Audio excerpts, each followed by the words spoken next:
지난 주일에는 어린이 주일을 맞이해서 어린이는 누구인가 라는 제목의 말씀을 나눴는데, 오늘은 어버이 주를 맞이해서 어버이는 누구인가 라는 제목으로 은혜를 나누려고 합니다. 어버이는 누굽니까? 나를 낳은 분, 나를 있게 하신 분입니다. 그 누구도 하늘에서 뚝 하고 떨어진 사람은 없습니다. 또 그 부모님은 나를 기른 분입니다. 이 세상에 그 누구도 스스로 자란 사람은 없습니다. 부모가 모든 것을 쏟아서 나를 길러 내가 여기 있는 것입니다. 자녀를 기른다는 것은 보통 얘기가 아닙니다.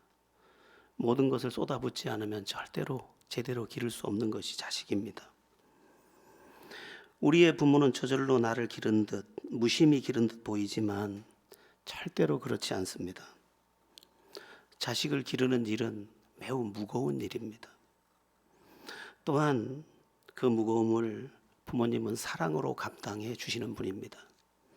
부모님의 사랑은 깨끗하고 또한 뜨겁습니다. 자식만 잘 될 수 있다면 더 바랄 것이 없는 고귀한 사랑이 부모님의 사랑입니다.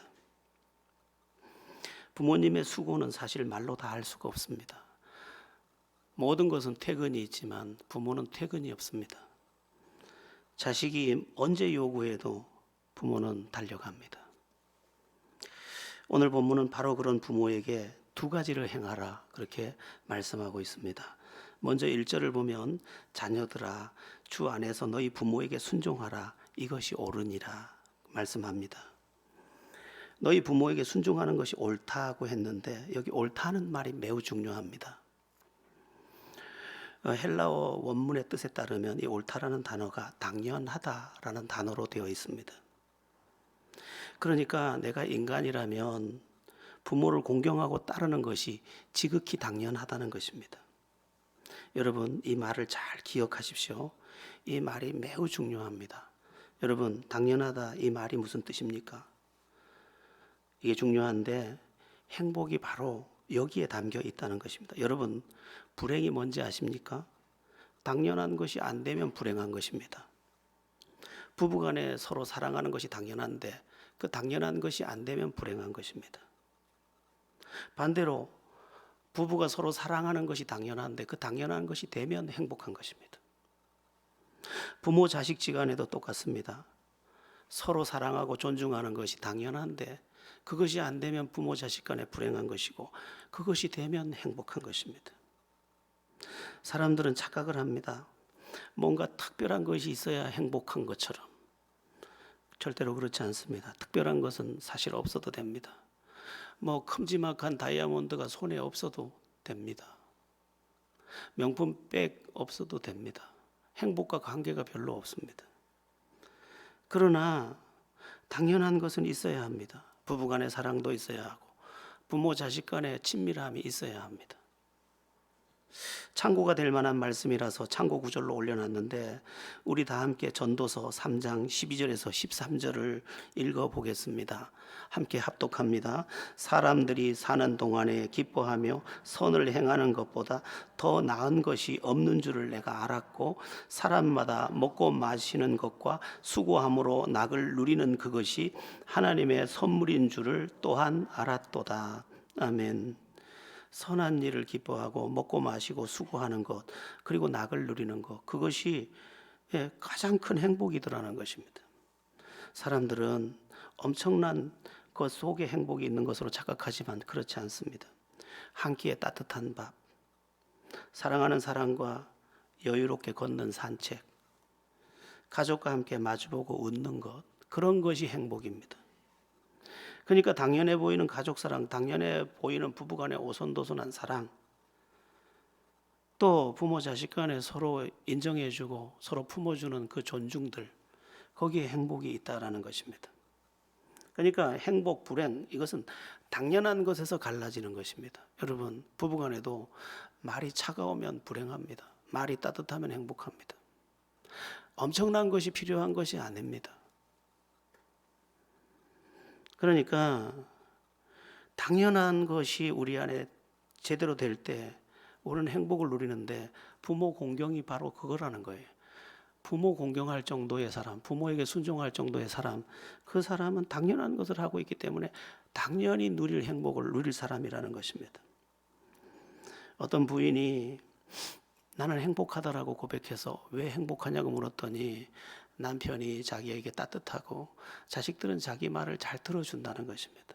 다른 거 아무것도 없습니다. 근데 사람들은 행복이 저 멀리 어디 엄청난 곳, 해외여행, 뭐 엄청난 뭐 주먹만한 다이아몬드 거기에 있는 줄 알지만 절대로 그렇지는 않습니다. 여러분, 어버이날도 되고 했으니까 부모님 찾아뵙고 식사라도 한번 하시죠. 그 작은 식사 자리가 여러분의 삶을 당연한 것 속에 있는 행복으로 초대해 줄 것입니다. 여러분의 삶 속에 당연한 것이 되도록, 사람처럼 당연하게 살 수 있도록, 그러면 당연하게 산 그것이 당연하게 행복이 될 것을 꼭 기억하시기를 바랍니다. 뭐 이런 것들은 예를 들면 끝도 없습니다. 도둑질 하면 당연히 안 됩니다. 당연히 안 되는 걸 하면 감옥에 가는 겁니다. 인생의 승부는 어디서 나느냐? 당연한 것을 할 수 있느냐 못하느냐 여기에 달려 있는 것입니다. 그러니까 부모에게 순종하는 것, 그것은 옳으니라, 그건 당연한 거니라, 그 당연한 거 할 줄 알으면 너는 기본적 행복을 가질 수 있는 거다라고 말하는 것입니다. 부부가 사랑하는데 불행할 수 있습니까? 부모 자식이 서로 존중하는데 불행할 수 있습니까? 없습니다. 이제 본문 2절과 3절을 한번 합독해 보겠습니다. 2절과 3절입니다. 시작. 내 아버지와 어머니를 공경하라. 이것은 약속이 있는 첫 계명이니 이로써 내가 잘되고 땅에서 장수하리라. 아멘. 부모를 공경하는 것 속에 사람들이 그토록 찾고 있는 복이 가득하더라는 것입니다. 땅에서 잘되고 장수한대요. 그러니까 우리가 원하는 것들이 다 들어오는 통로가 뭐냐? 부모를 공경하는 거라는 거예요. 어떻게 그런 일이 가능하죠? 부모 공경한다고 땅에서 잘되고 장수합니까? 어떻게 그런 일이 있죠? 그런 뜻이 아닙니다. 여기서 부모를 공경한다는 것은, 공경하는 자가 잘 된다는 것은 기본이 되어 있기 때문에 잘 된다는 말입니다. 여러분, 인생은 기본이라는 터 위에 사는 것입니다. 그러니까 부부가 사랑하는 것이 기본이고, 아까 당연하다는 말을 썼는데, 부모와 자식이 서로, 자식은 부모를 공경하는 게 당연하고 부모는 자식을 사랑하는 것이 당연한데, 그 기본이 되어 있는 사람, 그런 정도의 기본을 가진 사람은 잘 될 수밖에 없다는 것입니다. 이것을 행복의 구조학이라고 합니다. 여러분, 건물을 지을 때 어떻게 짓습니까? 기초를 튼튼하게 하고 짓습니다. 기초의 높이만큼 빌딩을 지을 수가 있습니다. 그런데 행복은 매우 높은 곳에 있는 것입니다. 행복은 여기 있는 게 아닙니다. 행복은 매우 높은 곳에, 귀한 것이기 때문에 높은 곳이 있는데, 그러면 행복을 누가 정복해서 가질 수 있느냐? 기초를 갖춘 사람이라는 거예요. 여러분, 막 사는 사람이 행복할 수 있을 것 같습니까? 절대로 못 삽니다. 막 흥청거리고 막 산다. 그는 기초를 안 지켰기 때문에, 기본을 안 지켰기 때문에 절대로 행복할 수 없습니다.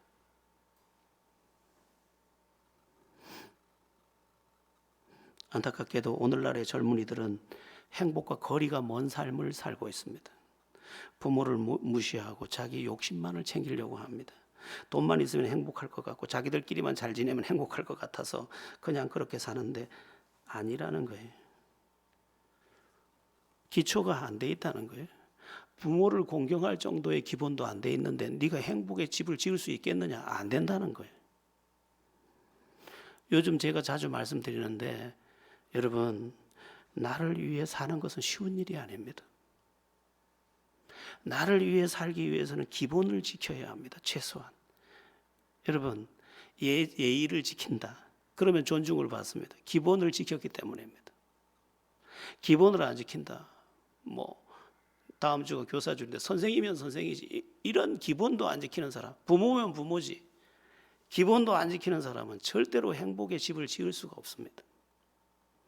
그런데 기초를 튼튼하게 한 사람, 기초를 튼튼하게 한 사람이 집을 잘 높이 지을 수 있는 것처럼, 기초를 튼튼하게 한 사람, 부모를 공경할 줄 알아, 아내를 사랑할 줄 알아, 남편을 존중할 줄 알아, 내가 맡은 일을 제대로 성실하게 잘 할 줄 알아. 항상 진실할 줄 알아. 그 기본이 돼 있는 사람은 행복의 집을 짓게 되더라는 거예요. 여러분, 억지로는 안 됩니다. 인생은 내가 지킬 것을 지킬 때에만 그 집이 지어지는 것입니다. 여러분, 뭐 엄청나야 되는 건 아닙니다.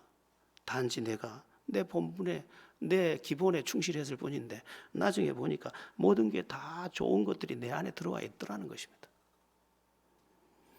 어떤 공부 잘하는 친구에게 어떻게 그렇게 공부를 잘하냐 그랬더니까 기초만 열심히 했는데 나중엔 다 되더라는 거예요. 인생의 공식은 다 그런 것입니다. 그러니까 부모를 공경하라. 이는 내가 땅에서 잘 되고 장수하리라. 네가 행복을 얻겠구나, 축복을 얻겠구나, 영광을 얻겠구나, 승리하겠구나, 위대하게 되겠구나, 존귀하게 되겠구나. 어디서? 기초는 어디? 출발은 어디? 부모 공경이라는 거예요.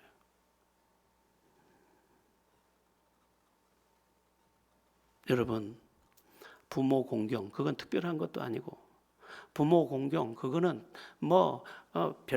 별다른 것도 아니에요. 그건 당연한 거고, 또한 그것은 기본입니다. 그 기본을 지킬 때 다른 것은 쌓여져 올라가는 것이죠. 자기 남편을 계곡에서 살해한 어떤 여자 이야기로 뉴스가 시끄러웠습니다. 행복을 원하죠. 심지어 자기 남편을 죽여서라도 행복하고 싶었지만 기본을 짓밟았는데 행복에 이를 수가 있습니까? 자기가 더 깊은 곳으로 추락하는 것이죠. 우리는 너무 기본을 짓밟고 행복에만 자꾸 이르려고 하는데 그런 행복은 나에게 열매 맺지 못하게 되어 있는 것입니다. 행복하고 싶으세요? 기본을 지키세요. 기본을. 우리가 인사 잘하는 사람들이 있습니다. 인사만 잘해도 그는 복된 사람이에요. 기본을 잘 지켰거든요. 성경은 우리 행복을 위하여 내게 명하는 것이 아니냐라고 말씀하고 있는데, 부모를 향한 첫 번째 계명이 사람을 향한 첫 번째 계명이 뭡니까? 내 부모를 공경하라 합니다. 그런데 사람을 향한 6가지 계명이 있는데 6가지 계명 모두가 6가지 계명 가운데 유일하게 복을 이야기한 계명은 부모 공경밖에 없어요. 살인하지 않는다고 복을 받는다고 얘기하지 않아요. 간음하지 않는다고 복을 받는다고도 말하지 않아요. 그런데 부모를 공경하는 사람은 복을 받는데요. 왜냐하면 기본, 당연한 것, 기초의 터 위에 온전히 서 있기 때문에 그런 것입니다. 여러분 모두 부모를 공경할 줄 아는, 부모에게 순종할 줄 아는, 그래서 그 당연한 것, 그 기본되는 것 안에서 행복의 집을 짓는 여러분들 다 되기를 축원합니다. 자, 그러면 부모를 공경한다, 부모에게 순종한다, 이걸 한마디로 가져오면 효도한다. 그러면 어떻게 하는 것이 부모를 공경하고 부모에게 순종하는 것인가?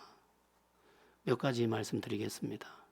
첫째는요, 부모를 공경한다. 첫 번째는 부모를 알아준다라는 거. 알아준다. 나를 위해 희생한 분으로 알아준다. 나를 사랑하는 분으로 그를 인정한다. 그런 것입니다. 그래서 이 어버이날이나 됐을 때 엄마를 붙잡고 아빠를 붙잡고 이렇게 하는 말이 귀한 말입니다. 고마워요. 저희를 길러줘서. 고마워요. 사랑해요. 저희를 이만큼 지켜줘서. 그게 효도라는 거예요.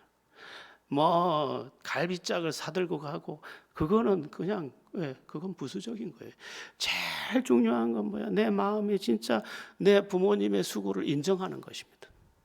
알아주는 것이죠. 자식이 그렇게 알아줄 때 부모는 이렇게 생각을 합니다. 내가 자식을 키우진 않았구나. 내 고생이 헛되지는 않았구나. 그런데 미안하네. 더 잘해줄 걸. 더 잘해줄 수 있었을 텐데 왜 그것밖에 못했을까? 서로는 미안합니다. 그 서로의 미안함은 어우러져서 서로를 향한 뜨거운 눈물이 되고 그것은 곧 행복으로 피어나는 것입니다. 부모를 알아주라. 저희 아버님도 지금 92살 되셨는데 병원에 계셔요. 그래서 동생한테 소식을 들으니까 면회가 안 되고 어지러워서 서 있지를 못하신대요. 그게 먹먹해요. 너무. 지나고 보니까 그분은 나의 영웅이에요. 비록 농사꾼이셨지만 어떻게 그렇게 오남매를 위해서 희생하셨을까 생각하니까 목이 메요. 5월이 장미의 계절이라는데 나는 목 메는 계절이에요. 목이 메요. 그러니까 근데 이제 저도 철이 나서 그 부모님의 노고를 알아보고 그 앞에서 그렇게 쳐다보니까 서로가 아는가 봐요. 서로 고마워하게 되고 서로는 미안했대요. 여러분, 부모 공경은 엄청난 게 아니에요. 갈비짝이 아니에요. 알아주는 거예요. 알아주는 거. 여러분의 엄마, 여러분의 아빠, 그들을 알아주세요. 그분들은 무진장 애를 쓴 분들입니다. 부모 공경 두 번째는 뭐냐? 내가 행복하게 사는 것입니다. 부모님의 자식을 향한 소원은 딱 하나예요. 내 자식이 행복했으면 좋겠다. 불효 중에 불효가 뭐냐? 내가 불행하게 사는 거예요. 전화해가지고 엄마 김서방이 또 때렸어. 이게 제일 불효예요. 엄마 김서방이 정말 잘해줘. 어떻게 그런 사람이 있나 몰라. 엄마가 기도해줘서 그러나 봐. 이게 효도예요. 엄마 난 늘 편안해. 엄마가 날 그렇게 잘 길러줬잖아. 행복하게 사는 모습, 항상 웃는 모습. 그리고 또 하나의 가정을 이루어서 그 가족들의 행복한 웃음소리를 부모에게 보여드리는 것. 부모가 어느 날 물었어요. 요새는 어떻게 사니? 뭐 맨날 똑같지 뭐. 돈 없고 쪼달리고 살기도 싫어. 이게 악한 짓이에요. 부모 앞에. 얼마나 감사한지 몰라 엄마. 이렇게 말할 수 있는 사람. 여러분의 삶이 행복해서 엄마의 가슴에 아빠의 가슴에 위로가 되는. 경로당에 가가지고 부모님이 자식 자랑을 이렇게 하는 거. 아이고 가가요. 글쎄 그래 과장이 됐다네요. 아이고 아무개 엄마 자랑 좀 하지 마세요. 그러니까 아이고 자랑하려고 그런 건 아닌데 그래 됐다네요. 이렇게 흐뭇해가지고. 근데 어떤 엄마는 자식들 이야기만 나오면 슬그머니 나간대. 왜? 내 자식 사는 거 물을까봐 겁이 나서 나가는 거예요. 그게 불효예요. 여러분, 사명을 가지고 행복하시기를 축원합니다. 세 번째, 부모 공경. 어떻게 하는 게 부모를 공경하는 거냐? 대화하는 거예요. 부모와 사랑을 소통하는 거예요. 잘 지내시죠? 너 어떻게 지내니? 내 부모가 미류나무 보고 얘기하지 않고 나랑 얘기할 수 있도록 하는 거.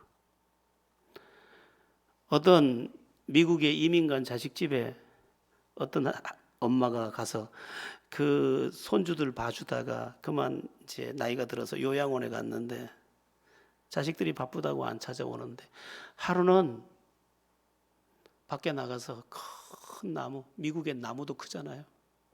큰 나무를 보면서 이렇게 혼자 중얼거리는 거지.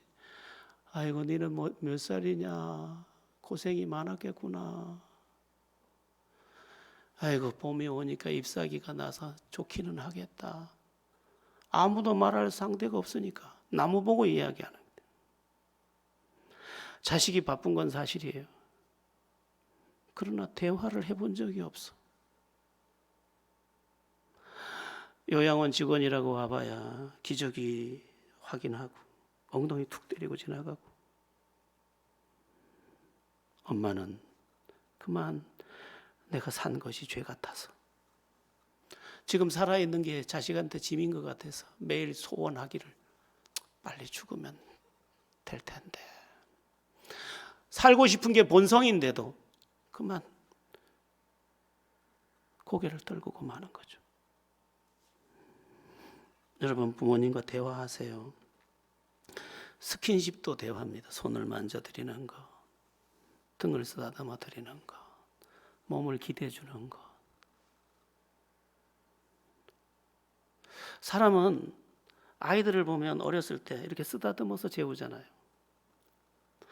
그때 평안을 느끼는 거예요, 아이가. 어른도 똑같아요.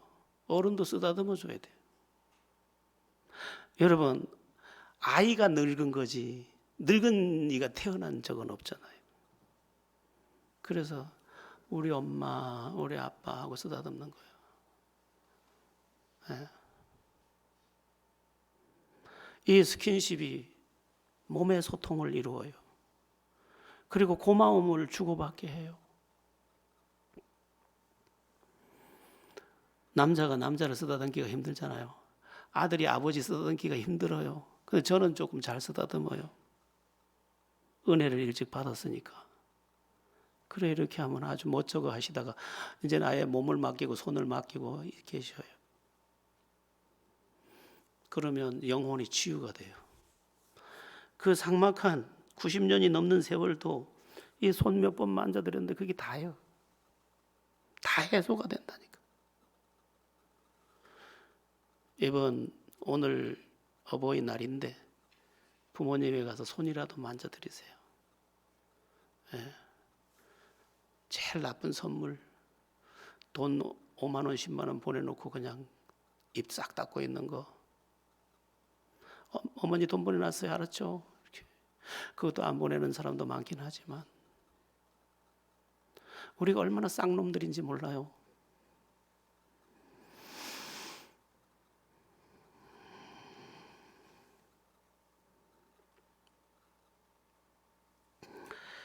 효도, 부모 공경. 네 번째는 뭐냐? 얼굴을 자주 보여드리는 거예요. 부모는 자식을 죽을 때까지 사랑합니다. 자식은 자기 자식 낳으면 잊어버리지만, 그래서 부모는 보고 싶어 해요. 그래서 얼굴을 보여드리는 게 효도라니까. 홈쇼핑에서 사가지고 사과 한 박스 보내는 그거 말고 네 얼굴.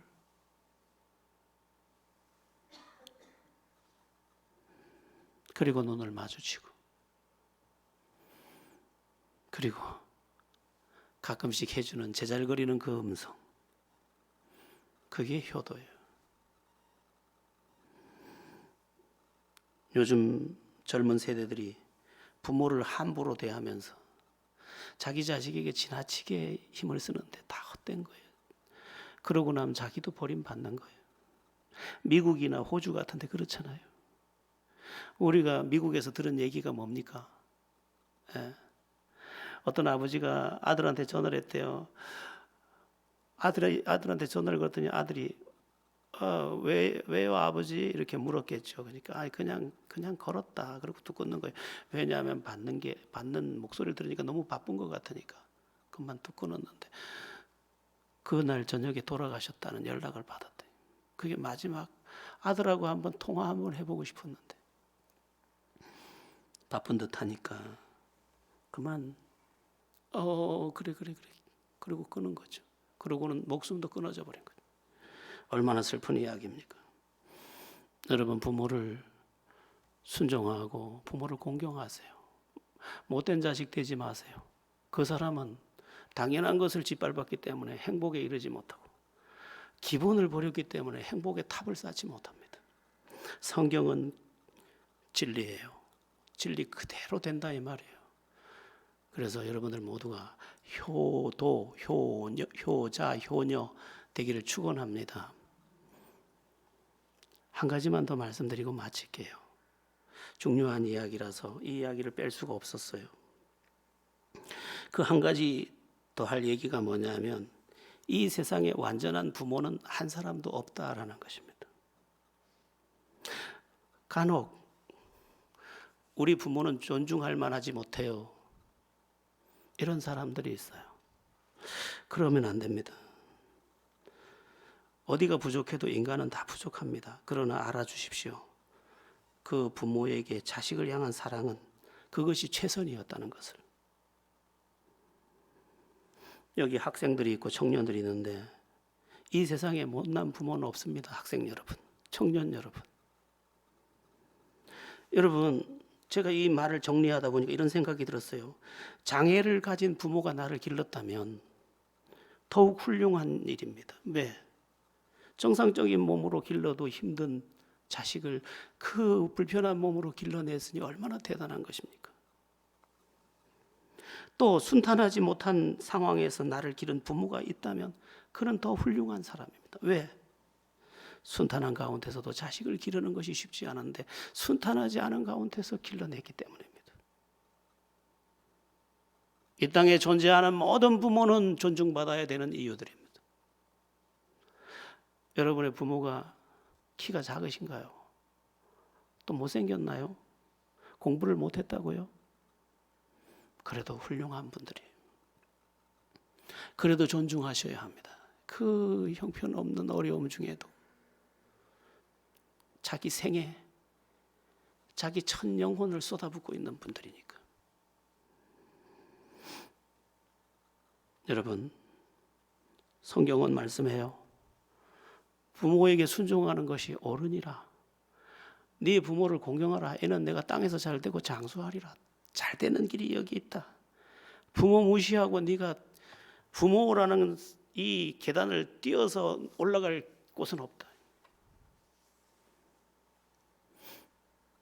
어버이 주일입니다. 다시 한번 부모에 대한 인식을 새롭게 하고 하나님의 말씀, 성경이 우리에게 뭐라고 하라고 하는지 다시 한번 듣고 성경에 속한 하나님의 사람으로 다시 한번 진리에 서서 행복도 만들고 위대한 성공도 만들고 정말 아까 이 찬송 부른 이 예수만 섬기는 우리 집 대대로 복을 받는 여러분들 다 되시기를 주 예수의 이름으로 축원합니다.